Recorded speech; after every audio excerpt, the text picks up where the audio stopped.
जब भी आप ब्रज में भ्रमण करने के लिए आओगे तो कान्हा जी की लीलाओं का ही आनंद लोगे, क्योंकि कान्हा की लीलाएं तो अनंत हैं। कहते हैं ना, हरि रूप अनंत हरि कथा अनंता। लेकिन जब भी आप भांडीर वन में प्रवेश करोगे, कभी शास्त्रों का अध्ययन करोगे या किसी के मुखार विंद से श्रवण करोगे तो ज्ञात होगा कि भांडीर वन में एकमात्र लीला नहीं है, यहाँ पे हमारी 14 लीलाओं का उल्लेख है। प्रथम लीला श्री जी के विवाह की मानी जाती है, लेकिन सबसे बड़ा ग्रंथ श्रीमद् भागवत जी को माना जाता है। आपने उसका अध्ययन श्रवण किया हो तो राधा रानी का नाम उसमें आता है, नहीं आता? श्रीमद् भागवत में नहीं आता, बिल्कुल नहीं आता, क्योंकि सुखदेव जी राधा रानी को परम गुरु मानते थे। जब राधा रानी का नाम ही श्रीमद् भागवत जी में नहीं दिया तो विवाह का उल्लेख कैसे हो सकता है? लेकिन श्रीमद् भागवत जी को छोड़ के 12 ग्रंथ ऐसे हैं जो हमारी लाडली जी के विवाह का उल्लेख करते हैं।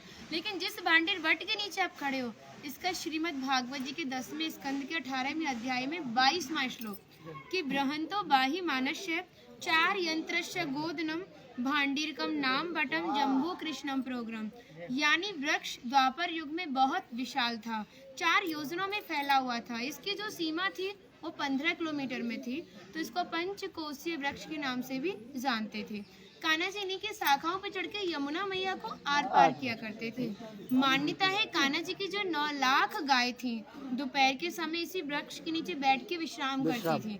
तो माता जो भी माखन मिर्ची रोटी इत्यादि प्रसादम में रख देती थी, सभी ग्वाल वाल एकत्रित होकर दोपहर का भोजन करते थे। और भांडीर वन में सबसे बड़ा विशेष फल इसी प्रसादी का बताया गया है, क्योंकि आप कभी किसी विवाह में जाते हैं तो बिना अन्न प्रसादी के नहीं आते। आप तो लाडली जी के विवाह स्थल आए हो। यहाँ पर जो दुर्वासा मुनि थे, जो दूब घास होती है उसी का रसपान करते थे। ब्रज की गोपियों ने इसी वट वृक्ष के नीचे उनको 56 प्रकार के व्यंजन खिलाए थे। यहाँ पर राधा कृष्ण में मल्ल युद्ध हुआ था, उसमें ये तय था कि जो भी हारेगा उसको भंडारा करना होगा। तो जब हमारे कान्हा जी हार गए थे तो ग्वाल वालों के साथ मिलके यहाँ पे भंडारा किया, उसी के नाम पर इसका नाम भांडीर वन पड़ा। यहाँ पर ब्राह्मण पत्नियों ने भी कान्हा जी को भोजन प्रसादी खिलाई है, और ठाकुर जी ने ब्रजवासियों से ये टुकड़े मांग के पाए थे, तभी नाम दिया था इसका मधुकरी। मांग के पाना मतलब मधुकरी। तभी शास्त्रों में ब्रजवासियों को अपना हृदय बताया और कहा कि जब तक ब्रजवासी की कृपा नहीं होगी, ठाकुर जी की कृपा बहुत दूर की बात है। यानी सर्वप्रथम ब्रजवासी की कृपा होना बहुत जरूरी है, जब ही हमारे ठाकुर जी हमारे ऊपर कृपा करते हैं। हमारी राधा रानी ने स्कंद पुराण में इस स्थान के बारे में ये कहा था कि जो भी गुप्त वृंदावन आएगा वो मोक्ष को प्राप्त होगा। यानी भांडीर वन को ही उन्होंने गुप्त वृंदावन कह के संबोधित किया।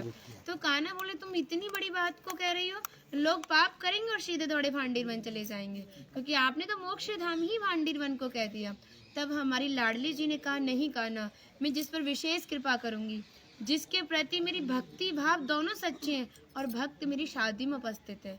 यानी आज से 5,500 वर्ष पूर्व आप इस स्थान पर थे।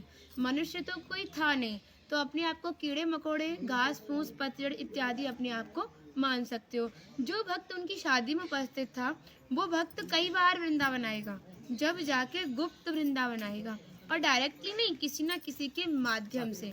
इस स्थान तक पहुंचने के लिए माध्यम का होना बहुत जरूरी है, और सारा श्रेय भी माध्यम को जाता है, क्योंकि माध्यम ही हमें ऐसे दिव्य स्थान पर पहुंचाता है। और जो भी भक्त भांडीर वन में प्रवेश करेगा, प्रवेश करने से जो कान्हा ने 14 लीला भांडीर वन के अंदर की हैं, उनके दर्शन मात्र का फल प्राप्त होगा।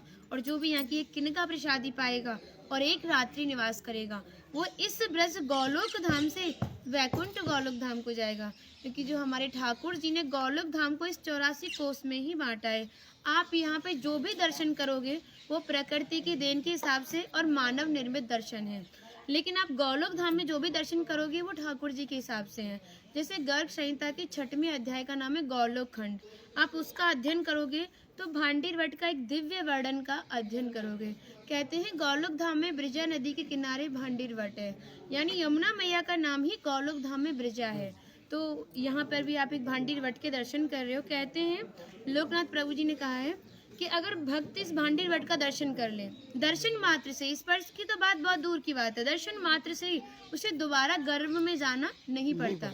यानी भक्त 84 लाख योनियों से मुक्त होकर मोक्ष को प्राप्त करता है। बोलो राधे राधे। राधे राधे। इनका माता जी का नाम है इंदु लेखा, जो भगवान की राधा रानी की 8 सखियां थी उनमें से एक है ना। और मन नहीं कर रहा, कितनी तारीफ करे, वो है नहीं इसलिए बोल नहीं रहे, गुजरा कृपा कारण ठाट कर दिया। हम सब केवल बाजरे की रोटी खिला रही हो, तुम सच में राधा रानी हो। और ऐसा आशीर्वाद दो हम सबको, सच में ऐसा आशीर्वाद दो कि हमारी मैया भी, हमारी सब माताएं भी थोड़ा थोड़ा जिनसे ये मिलें। देखिए भक्ति का स्तर है, एक इतना बड़ा एक इतना है, तो इनको जो इनसे छोटी भक्ति में ये भी उनको कुछ ऐसी बातें बता के भगवान की ओर आकर्षित करें। सबको ऐसा आशीर्वाद दो। आप ब्रजवासी हो इसलिए सक्षम हो, दे सकती हो। भक्ति बढ़े और ब्रज में वास जय हो।